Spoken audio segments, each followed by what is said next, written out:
चलो पहाड़ में आप सभी लोगों का स्वागत है। जैसे कि साथियों आप सभी को बताना चाहता हूँ, आज आया हूँ मैं सोमवारी के घर। आप सभी को मालूम है कि लगातार मैं सोमवारी की कुछ कवरेज ले रहा हूँ। हकीकत क्या थी सोमवारी की मैंने आपको बताई थी, मगर आज आपको हकीकत दिखाता हूँ बिल्कुल जीरो से कि हकीकत में सोमवारी के घर की स्थिति क्या है, किन किन चीज़ों की सोमवारी के घर में दिक्कत है, वो सारी चीज़ें दिखाऊंगा। मगर रही सोमवारी के घर की प्यार की बात, प्यार सोमवारी के घर में बहुत ज़्यादा मिलता है। और आगे मैं बताऊंगा कि आज मेरे पास ऐसी आप लोगों के लिए ऐसी खबर लेके आया हूँ कि जिससे आपका दिल खुश हो जाएगा कि सोमवारी के लिए कुछ खास खबर क्या है और उस बेटी के लिए कुछ खास खबर क्या है। क्या खबर है वो बताऊंगा आपको लास्ट में। फर्स्ट दिखाऊंगा मैं सोमवारी की घर की आपको हकीकत।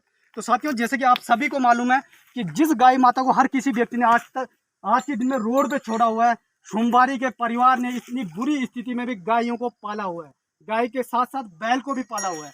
जो कि साथियों आज किसी व्यक्ति को इतना कुछ है कि लोग अपने मतलब को लेके ये गायों को देखते हैं, और ये गायें जो हैं बंजर गायें हैं जिनका कोई मतलब नहीं है, और ऐसी गायें रोड पे मिलती हैं, ये रोड पे मिलती हैं। और रही बात आगे, अब मैं आपको आगे दिखाऊंगा सोमवारी लोग खेती बाड़ी भी करते हैं थोड़ा बहुत, जिससे उसका परिवार चलता है।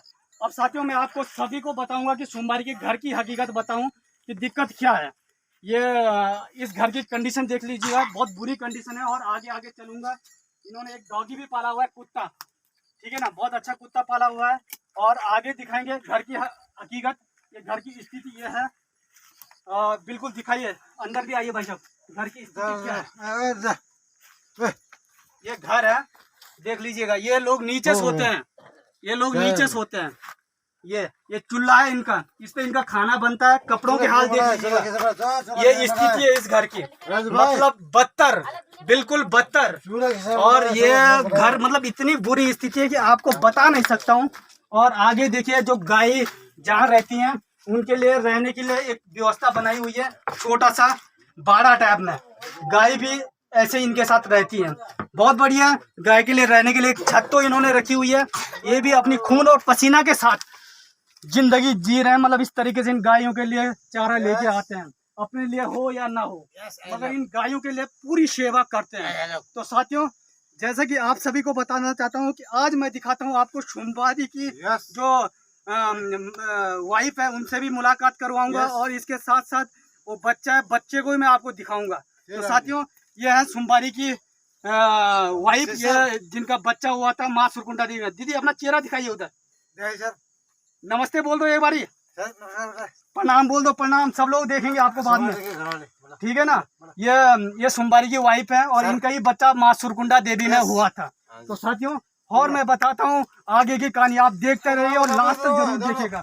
ये सोमवारी का बेटा है, ये सोमवारी का बेटा, दिखाइए सोमवारी का बेटा, बेटा इधर आ जा, इधर आ जा, घबराते नहीं बेटा, ये सोमवारी का बेटा है, ठीक है ना। एक ये सोमवारी का बेटा है, और इसके बाद एक और बेटी भी सोमवारी की है। साथियों मैं और अभी आपको पूरे डिटेल में समझाता हूँ आपको कि सोमवारी की जो बहन जिसने आज तक सबसे ज्यादा सहयोग मेरा दिया, और इतना प्यार इस दीदी ने दिया कि लगातार इस दीदी की जो कहानी है वो कुछ अलग है। तो साथियों एक भाई आया हुआ है नेपाल से, ये दारू बहुत पीता है, ठीक है ना। इसकी दारू की जो बातें हैं खत्म नहीं होती है, सोमवारी से ज्यादा दारू पीता है, इसको मैं बताऊंगा थोड़ा बाद में। और लगातार मैं जो रिपोर्टिंग कर रहा हूँ, मैं पहले उस चीज के बारे में आपको बताऊंगा, और तब तक के लिए इनको लेके जाना थोड़ा आगे, मैं तब बाद में इनको समझाऊंगा कि क्या है। और ये दीदी है, जरा दीदी के बारे में बताइए, दीदी के बारे में बताइए। ये दीदी लगातार मेरे साथ बनी हुई है। तो साथियों इन दीदी का चेहरा दिखाइए ना, इन दीदी ने मेरे साथ कितनी हेल्प की है, लगातार ये दीदी मेरे साथ बनी हुई है। और इसी चीज को लेके मैं आपको बताना चाहता हूँ, दीदी का बहुत प्यार मेरे साथ रहा है। ज्यादा कुछ नहीं बताऊंगा, मेरा दिल से जो मैं कहना चाहता हूँ वो मैंने इतना उनको पहले ही बताया हो कि इतनी सारी चीजें मैं दीदी आपने मेरे लिए की, इससे ज्यादा कुछ नहीं चाहिए मुझे। उस बेटी को नई जिंदगी देने के लिए इन दीदी का सबसे बड़ा सहारा था। तो साथियों टूटी टूटी सी सीढ़ियां ये आप देख सकते हैं, और इसके ऊपर बैठने के लिए आप दिखाइए, यहाँ पे कैमरामैन साहब को बोलूंगा थोड़ा आगे आएगा, और ये सीढ़ियों को दिखाइएगा जरा थोड़ा, ये सीढ़ियों को देखिएगा, इनकी क्या हालत हो रखी है। रात को यदि बाहर आएंगे तो यहाँ पे इनका पैर घुस सकता है, तो चोट भी लग सकती है। और माता जी के पैर के बारे में जो मैंने आपको बताया था, बहुत ही बुरी स्थिति माता जी की है। और माता जी के जो मैंने सारी चीजों के बारे में आपको ऑलरेडी पहले बता चुका हूँ। माता जी प्रणाम, सबसे पहले माता जी को मेरा प्रणाम। और माता जी बहुत खुश रहे। मेरा यही आशीर्वाद है और माता सुरकुंडा देवी का आशीर्वाद आपके साथ बना रहेगा।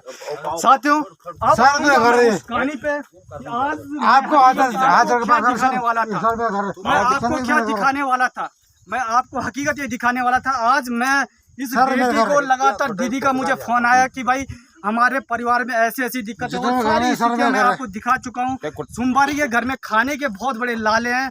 लगातार बीपीएल की जो राशन आती है, जो प्रधानमंत्री द्वारा जो ये भोजन मिलता है, वो सारी चीजें आज तक नहीं मिल पा रही हैं। ठीक है, तो साथियों लगातार मैं कवरेज ले रहा हूँ। और माता जी का जो पैर आप देख लीजिएगा, ये मैं पहले ऑलरेडी आपको दिखा चुका हूँ, स्थिति बिल्कुल खत्म है। और अब आपको मैं वो कहानी दिखाने वाला हूँ कि रियल में अब इन परिवार के लिए क्या खुशी लेके आया हूँ। वो खुशी लेके आया हूँ, वो खुशी मैं लेके आया हूँ कि जो आप सोच नहीं सकते हैं। बहुत अच्छी खुशी आप लोगों के लिए, बहुत खुशी होगी और आप बड़े हंसेंगे इस खुशी को देख के, क्योंकि है ही कुछ लाजवाब खुशी है। क्या है अब मैं बताऊंगा। ये है मेरे खास मित्र दिवाकर जोशी जी, जो बिलोंग करते हैं डुंडा उत्तर काशी से, और इनके सहयोग से मेरे को ये भाई साहब मिले हैं। और ये भाई साहब हैं, आपका नाम क्या है भाई साहब? दिखपाल सिंह कुंवर जी हैं, जो भाई साहब के बारे में थोड़ा देर में बताऊंगा। इससे पहले मैं बता देता हूं कि मेरे को लगातार 40 से लेकर 44 फ़ोन मेरे को आए हैं। और लगातार जब मेरे को फ़ोन आए थे तो अलग अलग बरादरी में और अलग अलग जाति में लोग मेरे को मिल रहे थे। और कोई लोग मेरे को गुजरात से, कोई बॉम्बे से, कोई दिल्ली से, और कोई मसूरी, कोई सहारनपुर से मुझे कॉल कर रहे थे। जब मैंने उनकी डिटेल चेक की तो मुझे पता चला ये बाहर से हैं, और वो बेटी है देवभूमि उत्तराखंड की। जिस बेटी को मैं किसी ऐसे व्यक्ति को नहीं पकड़ाना चाहता हूँ कि जिसको मैं पहचानता नहीं हूँ। तो मैं साथियों आप सभी को बताना चाहता हूँ कि ये बहुत प्रेमी हमारे हैं, और ये इनके पूरे बारे में आपको ये खुद ही परिचय आपका करवाएंगे कि ये करते क्या हैं और इस बेटी के लिए क्या खुशियाँ लेके आने वाले हैं। परिवार की पूरी सहमति है कि बेटी को गोद देना चाहते हैं, क्योंकि घर की स्थिति मैंने आपको बता दी, बेटी खुश नहीं रह सकती है। क्योंकि बच्चे को भी मैंने दिखाया, दूसरी बेटी को भी दिखाया, और दीदी का जो तलाक हो रखा है वो भी एक चिंता का विषय है। बेटी को पालना और बहू को पालना बहुत चिंता का विषय होता है। और साथियों पहाड़ों में ये स्थिति है, टूटी फूटे रास्ते से मैं आया और इस घर तक पहुंचा, जो मेन रोड से 1.5 किलोमीटर नीचे है, और आने में भी बहुत मुश्किल है। रात को तबीयत खराब हो गई तो हॉस्पिटल कहाँ जाएंगे। अभी तक मैंने जो भी सहयोग किया और लगातार मैं इस परिवार से बना रहा, और इस परिवार के साथ जो माता रानी की, जो मेरे साथ माँ सुरकुंडा देवी की जो ताकत रही, उसी ताकत ने मेरे को यहाँ तक पहुँचाया, जो मैं इस बेटी को इंसाफ दिला रहा हूँ। तो भाई साहब खुद ही बताएंगे अपने बारे में। भाई साहब आप करते क्या हैं? मैं कॉन्ट्रैक्टर हूँ जी, और मेरी मिसेज टीचर है एलटी में जी। उनकी जॉब अभी अल्मोड़ा में है जी, थोड़ा जोर से बोलिए। उनकी जॉब अल्मोड़ा में है जी फैमिली में मम्मी पापा जी 2 भाई हो रहे हैं जी और बाकी घर से परमिशन सब कुछ है, ओके है मेरी तरफ से। तो सारे जो भी बात सकलान जी ने बोली है जी, हम तैयार हैं। जी। मेन ये है कि बच्चे के मम्मी पापा तैयार हो, पेरेंट्स जितने हैं वो तैयार हैं। जी। धन्यवाद, किसी को आपत्ति ना हो। तो साथियों आप सभी को मालूम है, आपको इतनी खुशी होगी कि ये भाई साहब इस बेटी को गोद लेना चाहते हैं लीगल तरीके से। इसके बाद यही माँ और बाप यही रहेंगे। ये इनका बहुत बड़ा सहयोग मेरे साथ रहा। और 44 लोगों के बारे में जो आपको बताया, सिर्फ एक ही व्यक्ति थे, मैं उसका नाम नहीं बताऊंगा क्योंकि उनका मुझे फ़ोन आया था, वो थे चंबा से। मैंने उनको ही परमिशन दी थी कि प्लीज़ दीदी आप मुझे कॉल करिएगा और आप आइएगा, आपको यदि ये बेटी चाहिए। मगर किसी कारणवश उनका फ़ोन नहीं आया। उनकी तरफ से भी 2-3 मुझे फ़ोन आए, मगर मैंने उनको भी मना कर दिया, यदि दूंगा तो उन दीदी को दूंगा, वरना मैं किसी अपने गढ़वाली व्यक्ति को ही इस बेटी को सौंपूंगा। तो साथियों लगातार मेरे साथ ये अंकल जी भी बने रहे, इनका सहयोग रहा। इनका लगातार, मैं किसी कारणवश कहीं बिजी था तो इनको मैंने अपने बदले में इनको हॉस्पिटल भेजा। हॉस्पिटल से लगातार सरकार की पूरी मदद मेरे साथ थी। इसी एरिया में उनको लगातार फिर दोबारा से इनको घर भेज दिया गया, सुरक्षित ये लोग घर आए। और ये अंकल जी हैं, इनके पिताजी हैं, इनका भी लगातार प्यार, हमारे भाई साहब हैं इनके, और इनका भी लगातार प्यार मेरे साथ बना हुआ है। तो साथियों इससे ज़्यादा मैं आप लोगों को कुछ नहीं बोलूँगा।